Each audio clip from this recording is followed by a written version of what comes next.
મહત્વના સમાચાર આવી રહ્યા છે હારીજથી કે જ્યાં આઝાદીના ગરબા રમાતા હતા તે ગરબા મોકૂફ રખાયા છે। જી હા, જે પ્રકારની વિગત સામે આવી રહી છે તે મુજબ કોરોનાના કહેર વચ્ચે 75 વર્ષની પરંપરા તૂટશે। આ વર્ષે બહુચર માતાજીના મંદિરે વર્ષોથી આઠમની રાત્રે ગરબા રમાય છે। ભારત માતાની પડઘમ ગવાતા ગરબા આ વર્ષે નહીં રમી શકે, એટલે કે દેશપ્રેમ કાજે યુવાનોમાં જોમ વધારતા આ વખતના ગરબા મોકૂફ રખાયા છે। કોરોનાની સ્થિતિને જોતા સંક્રમણ વધે નહીં તે માટે આ નિર્ણય લેવાયો છે।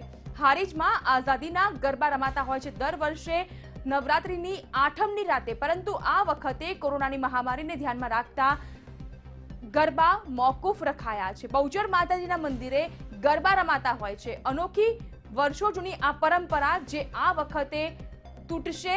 75 વર્ષ જૂની આ પરંપરા છે કે જ્યાં આઝાદીના ગરબા રમાતા હોય છે, પરંતુ આ વર્ષે કોરોનાની મહામારીને ધ્યાનમાં રાખતા ગરબા નહીં રમાય। વધુ વિગત આપી રહ્યા છે અમારા સંવાદદાતા પ્રવીણ। પ્રવીણ, વર્ષો જૂની પરંપરાનો આ વખતે ત્યાગ કરવામાં આવશે, એટલે કે જે આઝાદીના ગરબા છે હારીજમાં આ વખતે આઠમની રાત્રે નહીં રમાય, શું વિગત મળી રહી છે?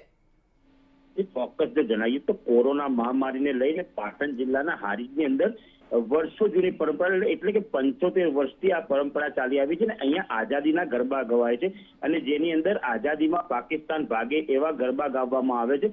આ ગરબાઓનું દર વર્ષે પરંપરાગત રીતે ઉજવાય છે અને એક દિવસ માટે એટલે કે આઠમના રોજ આ ચરવદ ભારતના જે પડઘમ ભાગે ગવાતા આવ્યા છે અને એ ગવાતા રહ્યા છે। જે આ 75 વર્ષની આ પરંપરા આ વખતે મોકૂફ રાખવામાં આવી છે, કેમ કે કોરોના વાયરસની મહામારીને કારણે હાલ જે હારીજ ગામ છે ત્યાં સોશિયલ ડિસ્ટન્સની અંદર ગરબા ગાઈ અને લોકો જે માતાજીના ગરબા ગાતા હતા તેની જગ્યાએ હવે ખાલી આરતી પૂજા કરી રહ્યા છે અને જે સોશિયલ ડિસ્ટન્સ જાળવીને આ વખતે ગરબો ગાવામાં આવશે પરંતુ રમવામાં નહીં આવે।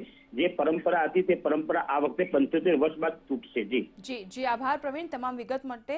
તો હારીજમાં 75 વર્ષ જૂની પરંપરા આ વખતે નિભાવવામાં નહીં આવે। કોરોનાની મહામારીને કારણે જે આઝાદીના ગરબા ગવાતા હશે તે આ વખતે ગરબા નહીં ગવાય।